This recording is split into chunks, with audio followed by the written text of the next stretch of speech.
Welcome to Together Women Rise's February webinar with our guest speaker, Dr. Kakenya Ntaiya of Kakenya's Dream.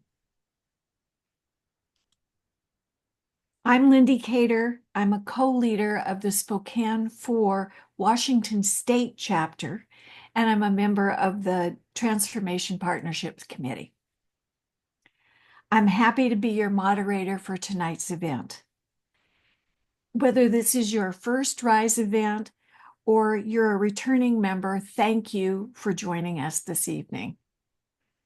Together Women Rise is a powerful community of women and allies dedicated to achieving global gender equality.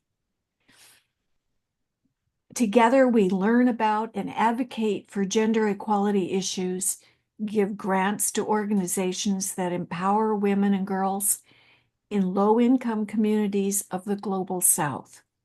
And we build community to forge meaningful connections with each other and with women around the world. Our model is based on collective giving. By harnessing the power of coming together, all contributions are valued and can make a powerful impact. If you are interested in supporting Together Women Rise or learning more, please visit our website at togetherwomenrise.org. Before we get started, a couple of Zoom reminders. Please keep yourself on mute while the speakers are presenting. And the closed captioning feature has been enabled for your use. Just go to your Zoom toolbar and check on Show Captions in the language of your choice. There will be a Q&A segment after the speaker. Please enter your questions in the chat function. We'll do our best to get to as many questions as we can. It's time now to turn to our program for tonight. These monthly webinars give us the opportunity to learn about the challenges and issues faced by women and girls in low-income communities of the Global South, as well as the important work that together we are funding. This month, we are focusing on a holistic approach to ending female genital mutilation and child marriage with Kakenya's Dream. First, we're going to play a short video, and then we'll have a conversation with our guest speaker, Dr. Kakenya Ntaiya. Sarah?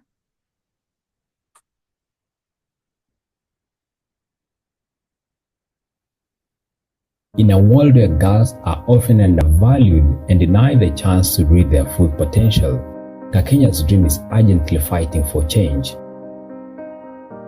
Our mission is to invest in girls and young women from rural African communities as agents of change through education, health, and skills development. We envision a world where every girl and young woman is educated, valued, respected, and realizes her full potential. In the communities we serve, the basic rights of girls and young women are denied on a significant scale. They are treated as second-class citizens, routinely denied access to education and economic opportunities, and subjected to harmful practices including child marriage and female genital mutilation. These challenges are interconnected and often trap girls in a lifetime cycle of poverty, preventing them from reaching their full potential. Kakenya's Dream invests in these girls in order to break the cycle. Our holistic programs are designed to meet the full needs of each girl from childhood to young adulthood, because we believe that an educated and well-supported girl has the power to change her family, challenge harmful norms, and shape the world at large. Like Together Women Rise, we believe that determined women together in community can achieve anything. I care for my body. This commitment to holistic support comes to life at the Kakenya Centers for Excellence, supported by Together Women Rise. Our all-girls boarding schools provide a safe and supportive environment where girls can focus on their education, free from the social pressures and dangers they may face at home. With a low student-to-teacher ratio, personalized attention, and a curriculum that extends far beyond the basics, including arts, sports, climate conservation, and STEM, we are helping girls explore their interests, develop their skills, and pursue a brighter future. I grew up in a community that has no internet, and I did a degree in ICT, majoring in cybersecurity. I want them to know, especially the girls, that it's possible to complete an ICT degree that's male-dominated and be successful at it. Going to Kakenya's dream, it has made a difference and a huge impact in my life compared to my friends who didn't make to attend the school. So for example, most of them are married.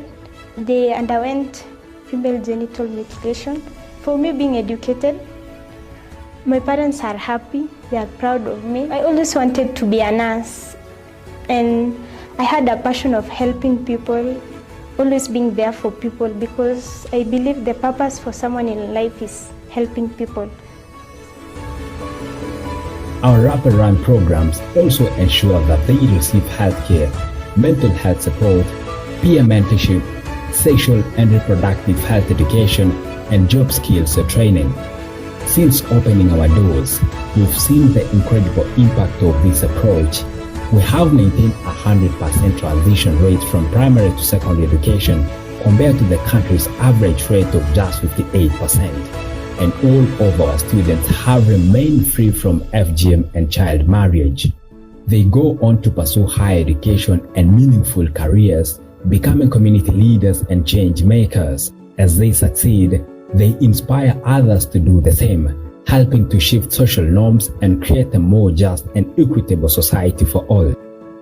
With the support of Together Women Rise, we will reach even more girls through the Centers for Excellence and create a lasting change that will be felt for generations to come.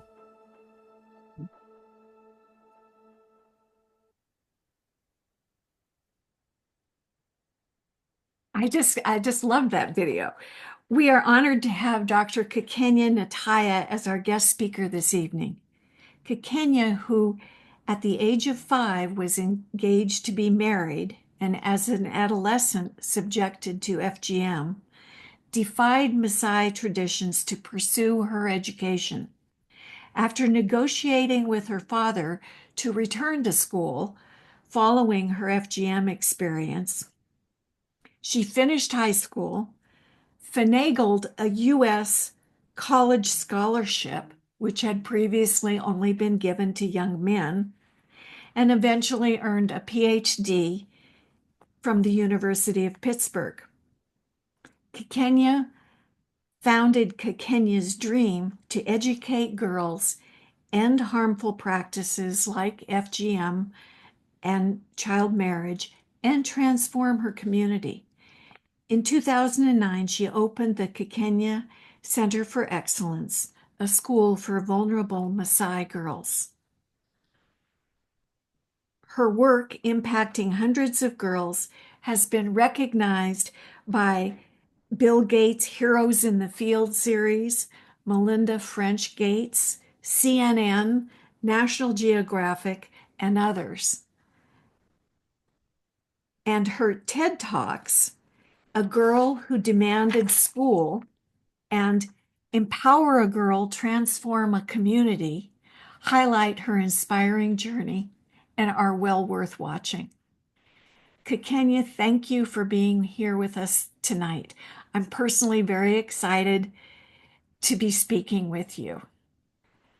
First, I just need to remind our audience quickly to put your questions in the chat, and we'll get to them following this conversation. Kakenya, your journey is incredibly inspiring. Could you share in your own words what motivated you to start Kakenya's Dream?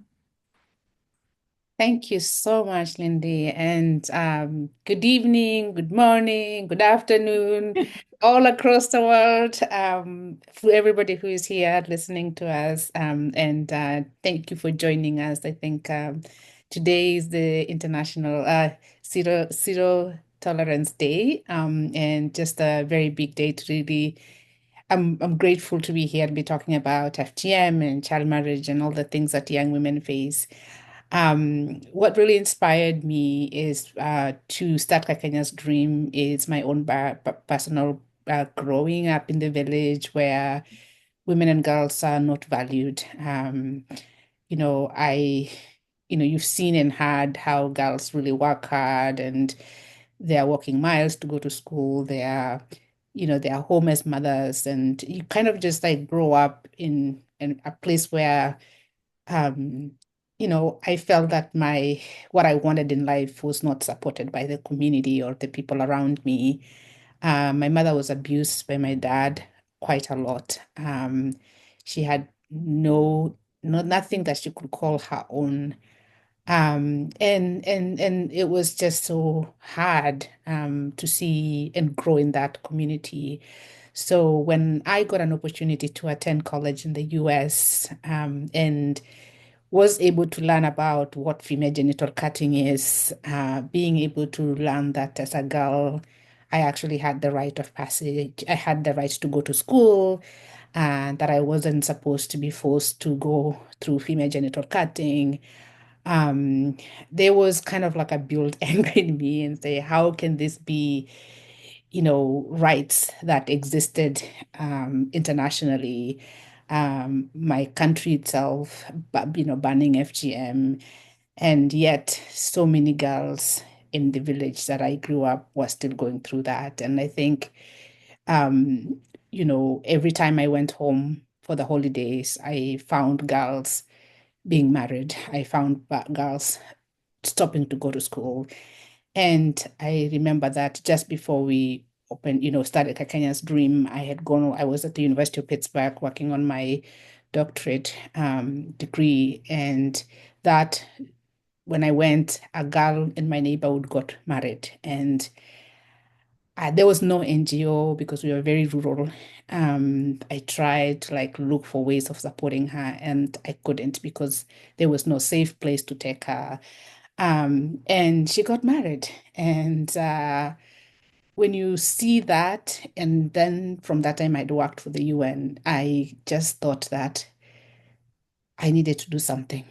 I needed to do something. And so I could not get over not being able to help that girl. And so came back, told my friends that, we need to do this. We need to build a school for girls. We need to work with women. We need to empower girls. And we need to just start even with 10 girls. I mean, even one girl. I mean, I was just driven to change that. And so Kakenya's Dream really is like a place where I've always looked at it as a place where I would have loved to grow in, where I'm thriving, where I'm growing, where I'm dreaming big, where people around me are building me, they are believing in me. And so that's like really a place where girls are valued, respected, and they're seen as leaders. And then next, so that's how kind of like the really behind Kakenya's Dream is running away from all the bad things the society does to girl in creating a safe space for them. So yeah, A yeah. safe space seems to be the key. Your approach, as we said, is holistic. You're offering education and health and leadership development. And this holistic model seems to be helping girls not just survive, but thrive. Can you tell us more about your approach and the programs that you offer? Sure. I think if you look all around the world, um, we're so many of us that really want to help girls. And you can find programs that are just scholarships. You can find programs that are just, just school fees, or they're just providing, I would say, like sanitary pads. So there's like pieces and pieces of things that we do for girls. But what we forget is that for that girl to really thrive, she needs a holistic a holistic approach. And the holistic approach doesn't just include focusing on the girl. It also includes focusing on the parents, focusing on her community, focusing on the people that are around her. And that's really why we are very girl-centric at Kakenya's Dream, because everything we do is on the eyes. The focus is to empower the girl and to create a space for her. So our boarding school, which was really just started as a way that I just wanted to grab all these kids and put them in a place that they're safe. And so the boarding school really it's a place where we are providing good quality education. So that's the first thing. And then we really work with teachers who want to be there and whose mind they're not educating a boy because, their focus is normally on the boys when you are in a mixed school. But here it's a girl. And every girl there, it's not like she's going to finish 8th grade and drop out. She's going to go to high school. She's going to go to college. She has a desire in her life that she wants to achieve. And so we really try to mold that girl. So beyond just focusing on the classwork, we work on leadership skills development. We work on ensuring that they're able to speak up, they know their rights, and so that's like holistic powering. And within that school, we also work with the parents in the school so that they are able to make sure that the girls know their rights, but the parents also know that they can protect their daughters, making sure that they don't go through FGM. And then we work with ensuring like they do field trips, and field trips is one of the biggest and part of what the grant that we have does. Like we take the girls away from the village and they're able to see what other women out there are doing. Taking the girl from the village to a city in Nairobi, and she sees a woman driving a car and she's like, what do you mean women can drive a car? So that just kind of changing the mindset and all of that. And so that's our program, which is the school, which is really focused on the education. But what we learn is that our school can only take every year, we are taking around 70 to 80 kids in both of our schools. So what happens to the 500 girls who applied? That means 400 of them are going back. And we thought that we needed to do programming for the girls where they are. So one of our programs is to go out in the community, the different primary schools in the country. We developed a curriculum where we are really addressing not just there's the health component of that, is the information, providing information, helping the girls learn about their rights. And we work with both boys and girls in this way because we know that you can't just empower a girl, you have to also empower the boys. So if we're telling the girls not to go, FGM is bad, and the boy is going to want the girl to be going through FGM. So we have to talk to both of them so that they actually value as a community. So we have this program that is very holistic, health from just personal hygiene to managing menstrual periods, and we provide sanitary pads and care. But also we work on how, if you are violated, where do you go for help? We bring in the police so that the girls are close to them so that they don't fear going to report the cases. We work with the nurses so that if a girl is raped, they can actually be able to go to these centers and get support. And really, it's also about teaching them about their rights, teaching them about, how to protect themselves and how to care for themselves. And so this program has really been in many schools. Currently, we are in 55 schools, impacting over 10,000 boys and girls in a year.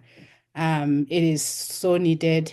We could do more and expand even more. We are currently working to see how we can tap into the government to be able to help us expand in that program. We use young adults as a TOTs to deliver this content in these schools. And we're seeing a lot. So we're seeing more girls transitioning to high school. We're seeing more girls staying in school just because of us providing these trainings in their own schools. And beyond that, so we can't just focus on children also. So one of the program we have is on community dialogues. We call it a Linda Dada, which is Protect the Sister. But it's more working with the men. It's a program that happens on a weekly basis in different parts of the communities. It's more like a dialogue. It's not really a training, it's a dialogue because we want to address what are the issues that are impacting girls. People will talk about it, and then we start taking, okay, let's talk about FGM. Why do we practice FGM? Why do we want to enforce our girls to go through FGM?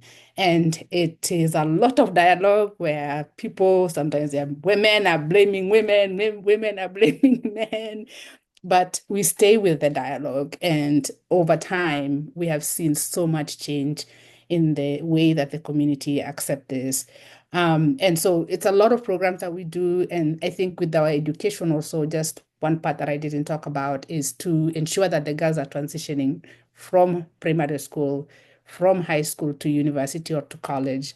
And now where we're really focusing is on helping them with the financial literacy, entrepreneurship skills, helping them get jobs, volunteers, and all that stuff. So we're really very holistic in a way that it's a one shop. Girl comes there, she gets all the support she needs, and she thrives after that. That's fantastic. Really, it is. It's wonderful. I think I was watching one of your TED Talks when it really just jumped out at me. You're talking about teaching girls to know their rights and to speak up. And you said that during COVID, the school had to close down, the girls went home, but they all came back. And nobody had been married off, nobody had been cut. It's just really speaks to what you're doing. It's great, Yeah, terrific. thank you. Thank you. Could you tell us a story about an individual girl who was impacted by your school? Well, I can talk about, we have so many of them. Oh my goodness, there's so many stories. But I wanted to talk about Winnie, who was one of our beginning students who started with us. And she came, so we take the girls in fourth grade in our first school. And the reason why we are taking them at fourth grade, they're just turning 10. This is where the community is starting to tell them, now you're a big woman, you need to behave a certain way. And they really start working with your mind so that by the time you reach 11, 12, you're going through FGM and marriage is the thing. So we really wanted to intervene before the community start really playing the mindset of changing the mindset of the girl. So we step in and we brought her in. She is one of the, as I said, the first girls. We did not have a boarding facility then. She went through the whole process where they are walking to school. Eventually, we built the boarding facility. And her father is not educated. Her mother is not educated. And the father was very skeptical about the idea of education. But we really worked with him. One of the things we do in the school is we bring in the parents and we try to focus a lot on the father coming to see the students academic. And so we are changing the mind that, oh yeah, you need to, let's see which subjects she's doing well, where she needs help. And so we involve them in the thing. So the girl continued, she finished primary school, she went into high school, and eventually went into college. And she just graduated with a degree in community health, and community health. And what has happened with her is the story in her life is that she was married. She was in school, but her older sister got married, and she had just finished. I think she finished school, but she had not gone into college or so she went back and started advocating for her sister to go to college. And her sister ended up going back to school. She's also in college now, about to graduate. And this is like unheard of for a girl who is already, a young woman who's already in her home married, leaving the home and going to school is like, does not really happen. But she was very advocating for her and really worked on that. And her father says now that she really values the daughter because she's like the leader in the home. And one of the things she says, whatever she needs, we are doing it because she has shown in the community, in her family, that she has bringing more value to them. She has a job. She's supporting her mother. Yeah, so there's just that she would have been at the highest risk of getting married, of going through FGM, getting married. and her life would have been like that. But she is making an impact in her own family. And so it's lovely to see that. I'm sure it is.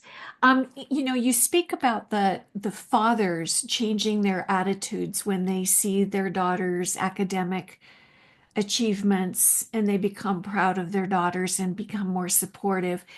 But the idea of child marriage and FGM seem to be so entrenched as traditions in community.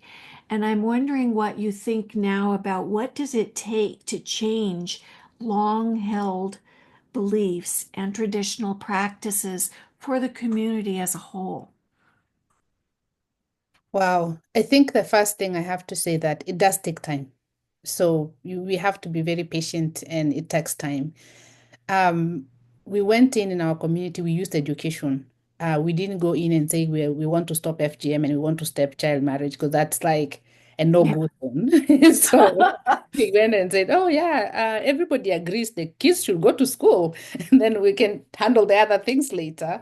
So with that, it was more of a welcome. And then when they came into the school, then we start saying, okay, what is going to stop this girl from continuing with her education to getting to the next level? And that's when we start addressing the issues of, oh, FGM. Why FGM? The thing about FGM, it's the rite of passage and it's the transition period. So if a girl goes through FGM at the age of 10 or 9 or 11, whatever the age that is, she goes through FGM, it equals that she's now a woman ready to be married. She's no longer considered a child.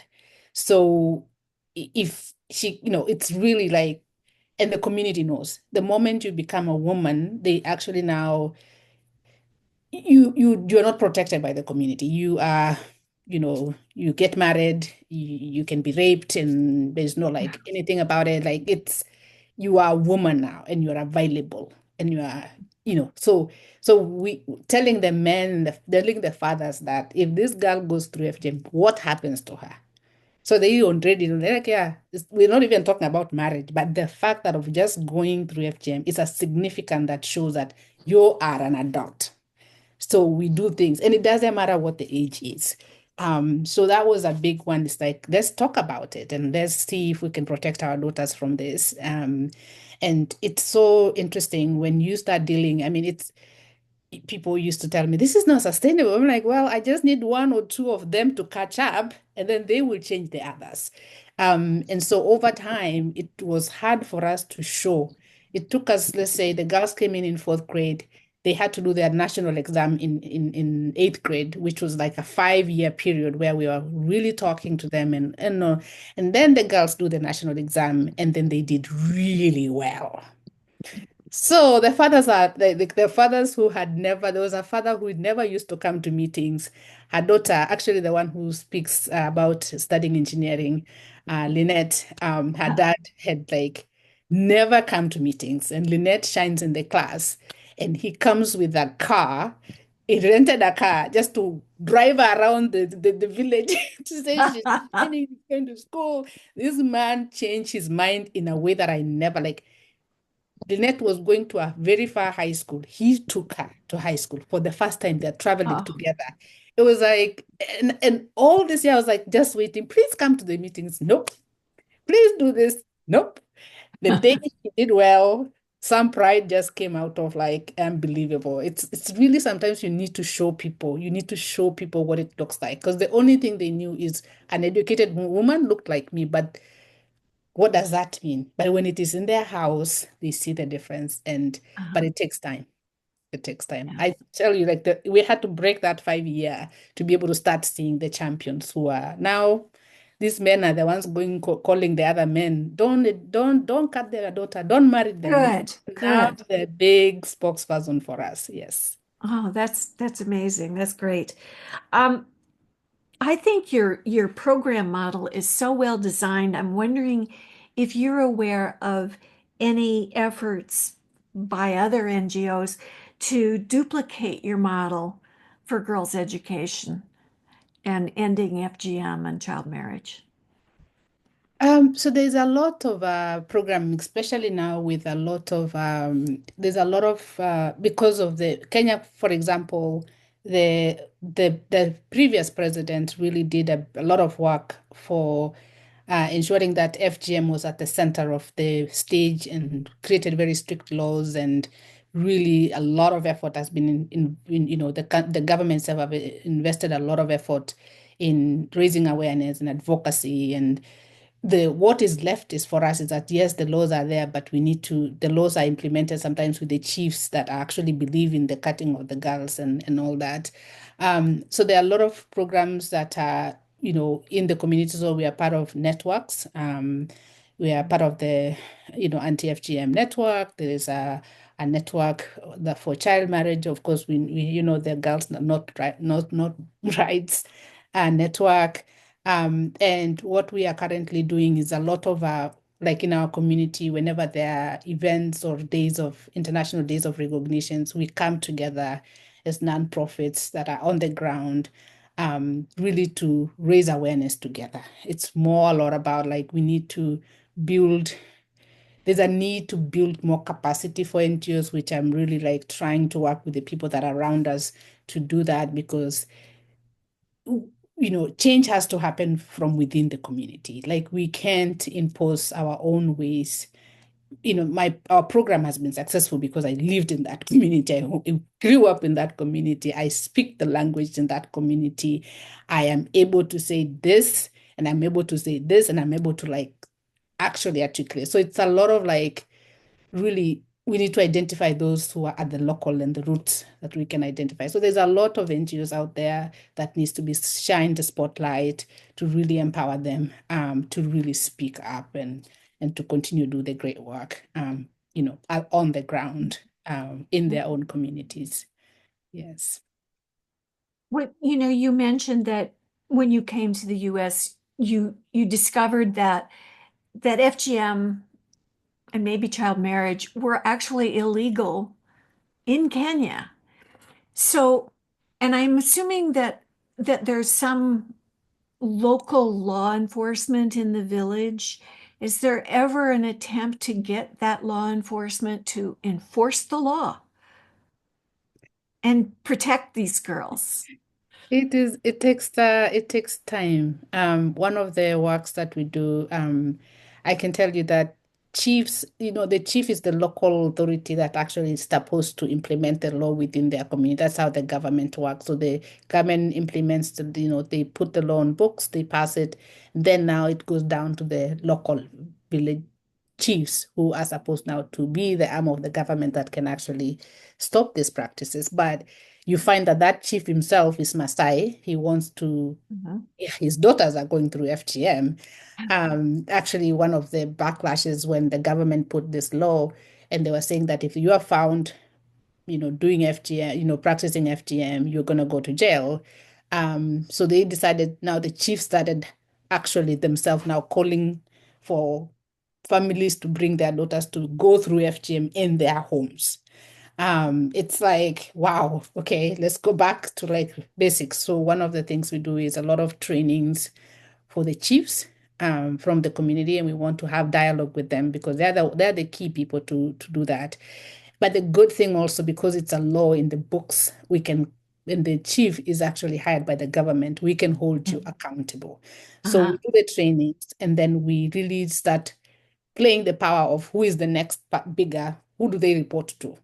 And who is overseeing them. So when we go to the people who are overseeing them, they're the ones who are calling for the meeting. It's not Kakenya's Dream that's calling for the meeting. They're the ones that are coming to do the training. So the chief knows if my boss has said, if I find you practicing FGM, your job is gone. Then that's out. That's out. So it's really a lot. Like the work that we do is very, very basic in the village in under trees. Sometimes I tell, yeah, we just under a shade talking to the chief, we need to end this. And over time, we are the eyes of the people on the ground, and we push it. And these dialogues have really helped. Now we get a lot of reporting, not just for FGM, even child marriage. People, you can't just marry a girl now, like in our community. The people will speak up. So one of the things that I read some time ago was that there's a fear that if a girl wasn't cut, that men would not want to marry her. So the girls that are avoiding the cut, are they having any problems dating the Maasai man and getting Oh, married? yeah, so this is like the beautiful thing about working with the entire community. So our students, we have 100%, none of them have gone through FGM. They have finished college. They are married by Maasai men, and they are the first generation. It's like it really helps me because for the long time they were telling me, you want our daughters to not be cut and you are cut.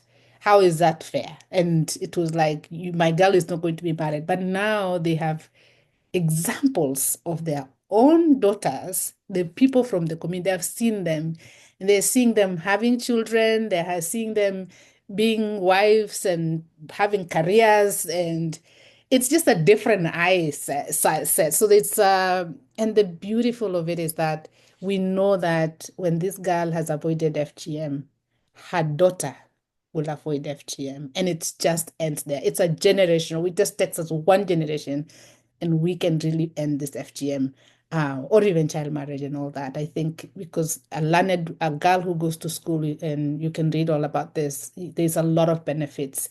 Her children will go to school. I mean, it's a lot of a benefit when a girl is educated, and now when they're free from FGM. And then I think that's what also has motivated us to do trainings for boys, because they're growing in the same community, and we don't want them to think that their sisters should be cut. So we want them to be supportive of their sisters, and yeah, and for them to marry girls that are not cut. So how many Maasai villages are we talking about here? I mean, I know I'm talking about in Kenya, because I know there are more in Tanzania and So I think our programs in Kenya, they're in Narok County. We are in about, I would say, a population of 60,000 or more. Like, because we don't really have more like villages the way we used to have when growing up. Now it's all changed. But it's like and then we're moving our programs more to the county level, which is more diverse. I don't know, for those who went to, probably, I think Together Women Rise, there you went to Kenya some years back, and Mhm, mhm, so our programs are around the Masai Mara, and mhm, then mhm, we work with the Masai, so we work beyond the Masai Mara around those villages. So yeah. mhm. Yeah. I've been there and it was wonderful. And I wish I could have met more women while I was there, Maasai women. Yeah. Um, Partnerships like the one between Kakenya's Dream and Together Women Rise can be impactful. Can you tell us about how our latest grant will be used to expand your programs? Wow, so we just brought in close to 78 students, new students into our program. And we enrolled them in fourth grade, we enrolled them in seventh grade. And it is your grant, we are very grateful because it's going towards their really personal effects. Our students, when they come in, we provide full uniforms, for two pair of uniforms, from clothing in terms of the sweater, the dress, and shoes and all that. We also provide books. So none of them, like, they all have books when they come to school, textbooks, notebooks. We also different activities, as I talked about, this field trips. Each of our grades go to a place to visit different, including going to the Masai Mara. Some of them, they are around there, but they've never been to the Masai Mara to see all the animals. So we'll do a day trip there. We'll do a day trip to Nairobi. We'll do a day trip to other parts of the country, so that they are really eye-opening. This is one of their ways to learn about the country. And some of the funding is going towards paying for the teachers' salaries, and yeah, we have a lot of going on, and of course the care in terms of health system. So we have a health center that all our girls get support like they get support, mental health support, but also general health care. So our work, of course, is the food and all the things that you will do to provide holistic support for girls. And really, we want to make sure that we are eliminating any barriers that will allow, that will hinder them from achieving their full potential. So It's very exciting to know that we're a small part of what you're doing. you are a big part of what we are doing. We count every single, our organization is sustained by individuals, people, just like you all who come along and believe in us and believe in our girls. And if you're ever in Kenya, please come visit and interact with the girls. And because I think there's like when you actually meet the girls who are getting support and whose life is being changed, so nothing is small. We are very grateful for you're one of our big funders. Well, good. I'm glad we are. I want to say thank you for your very thoughtful responses to all of these questions. And now I'd like to open the floor for questions. So if you haven't already put your question in the chat, do it right away. And Sarah, would you please get us started by reading the questions and then Kakenya can answer them? Yeah, I've got quite a few, so I apologize I'm not going to be able to get to everybody, but let's start out with questions. So one of the questions that popped up was, how are the girls chosen to take advantage of this opportunity? So you said quite a few girls applied to your program, and unfortunately some were turned away, but how do you go, like, what's the process for that, and how did the girls chosen? So the process is quite intense. So we put out an advertisement and send letters to schools and have the girls, people, they will have a day where we'll have 2 days where people will show up with their girls for the interviews. And what we are looking for is one, if a family has never educated a girl, we want to be the one to educate the girl from that family so that she can start changing the story of that family. Because we've seen that those families that are very traditional, we know that most of the girls have gone through FGM in that family, they're married early. And so we want to really intervene in that family so that the story, that girl is our entrance to that family. So we want to give opportunity to those ones. Of course, we look at orphans because, if we don't really have orphanages that can take care of them. So they tend to stay with families that will then abuse them and not care for them. So we really step in there. We work with, there are a lot of single families and single mothers. With single mothers, the biggest challenge is that when the husband dies, most of the time the the brothers of the husband will step in and take advantage of them. They will abuse them, and so their children will not be taken care of. So we really step in and help a lot of support a lot of single mothers. And by the time you go through that list, you get a lot more. So we like really then dig deep and do home visits and ensure that we are really, really getting the most vulnerable, which is you're really choosing the vulnerable from the vulnerable. All of them deserve to be in the school, but it's like we can't. But I'm excited about our new strategic plan, which is in place. I'll be talking about. We have an upcoming webinar to talk about that. And the work we're going to do is now, instead of building more schools, is how we can partner with government schools to really improve the learning environment for girls in those schools, because that way we can say, they don't have a dormitory, we can build a dormitory for you. They don't have a toilet, we'll provide a toilet, and then really work with the school to bring the value of valuing the girls within that. So we hope that that will help us reach more girls than just taking them the few to our school. Incredible.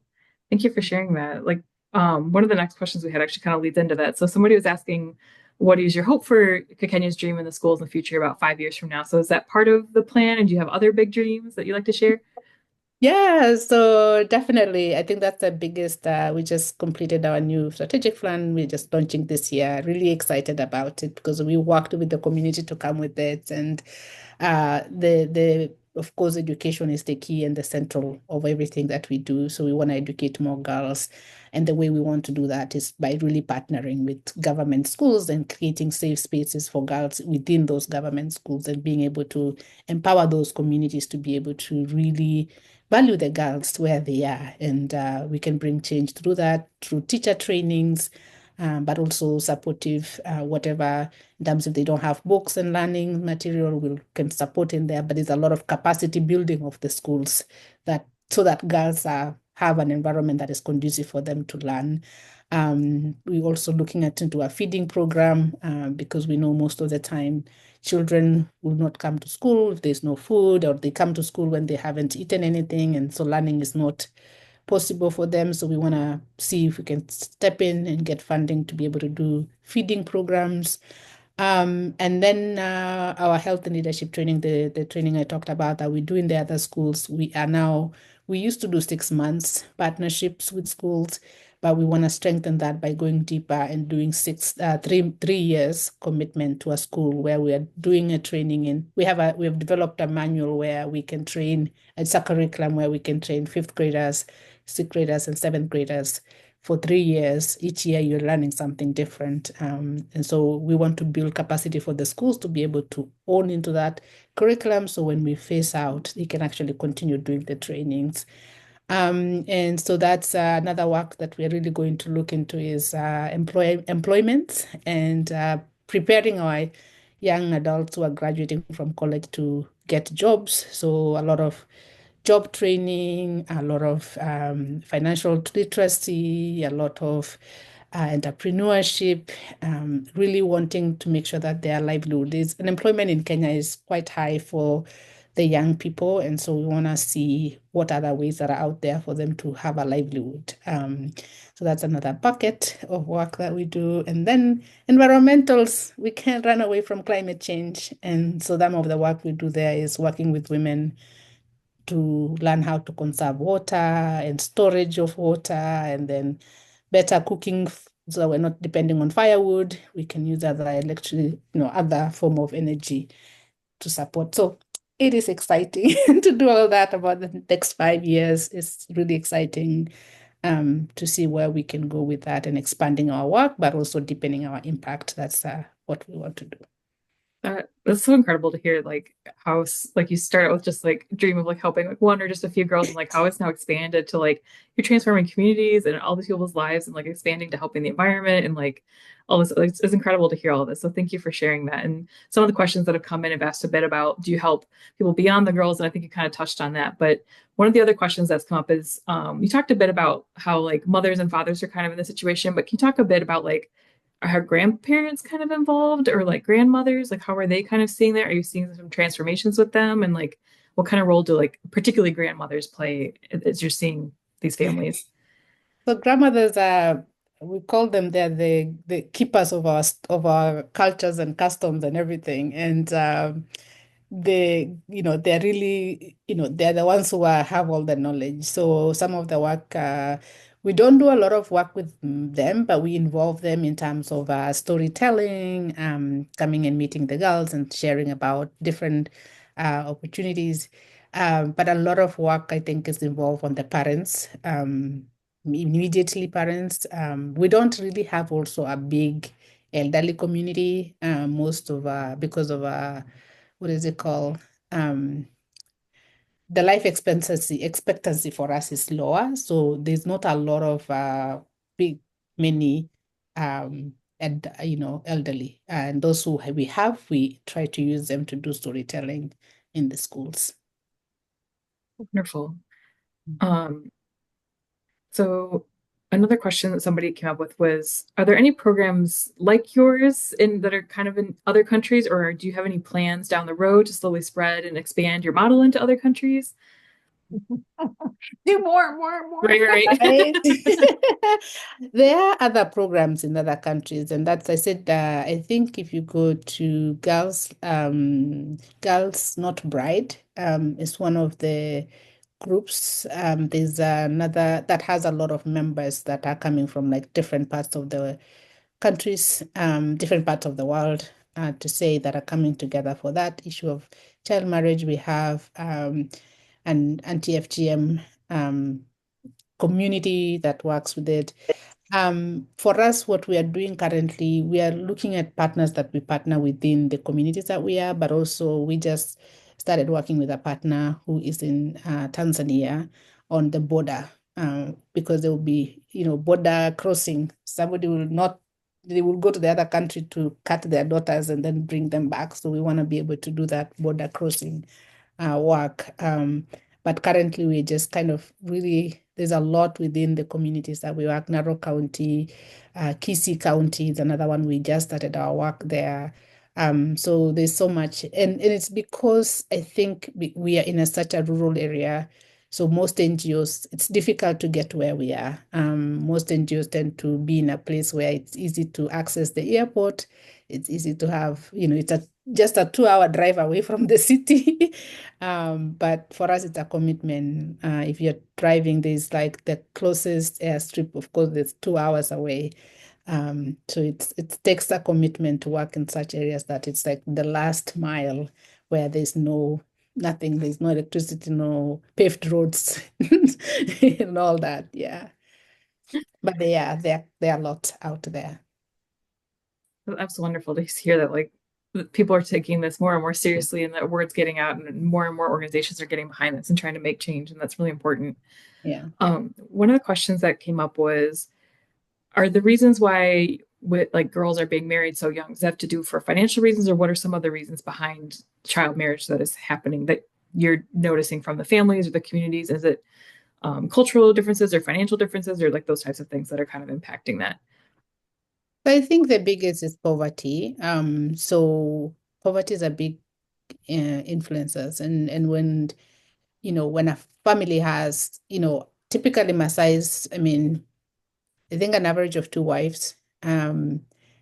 More can have more wives. So the more they have, the more children they have.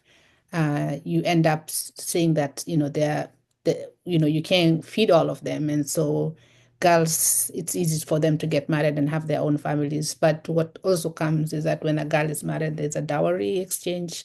So the family gets cows, and those cows tend to be used to educate the boys and do that. So that's a really big one. And then I think that's the biggest one, is that poverty tends to really block a lot of for girls. So yeah. Well, thank you. We're about 5 minutes left of the evening, so I kind of want to give a chance to wrap up. So I want to turn it back over to Lindy. But thank you so much, Kakenya, for answering our audience questions. And feel free, I want to send a link so everyone can learn more about Kakenya's dream too. So I know there's a couple more questions hanging out there, but Yeah, and sign up for the newsletter because it has a lot. We do like a monthly newsletter that gives you like a snap of what is going. And now that because you're Fanta and you can get to see, that's an easy way to learn what is going on a daily basis or on a monthly basis. Kenya, I think that we could sit and talk with you all night. So it's so good to hear from you. And I want to thank you for all of your very thoughtful responses to these questions. Before we end, I have 4 quick announcements for everybody who's watching. Together Women Rise depends on your donations to support grants for organizations like Kakenya's Dream and programs like this webinar. So please consider donating, maybe even a little extra, via the link in the chat or from our website. Secondly, our first book club event for 2025 will be on Wednesday, February 12th at noon Eastern. We will feature the book Play Like a Girl: How a Soccer School in Kenya's Slums Started a Revolution by Ellie Rocher. The author will be joining our event along with the executive director of the Kibera Girls Soccer Academy Foundation and the director of KSA. Also, save the date for our joint International Women's Day event with our transformation partners, Landisa and Equimundo, on March 11th at noon Eastern. And more details on that will be available soon. Spots are still available for our trip to Rwanda in June and to Indonesia in September. Check our website for more information on these trips along with registration deadlines. For more events, visit the upcoming events page on our website under the Join Us tab. Thank you for being with us and have a wonderful evening. Goodbye, Kakenya. Thank you so much, everyone. Have a good evening and have a good time with the book. I like it. I know the Kibera Girls Academy. It's one of the good schools in Kenya. So, Good. yeah. Great. Okay.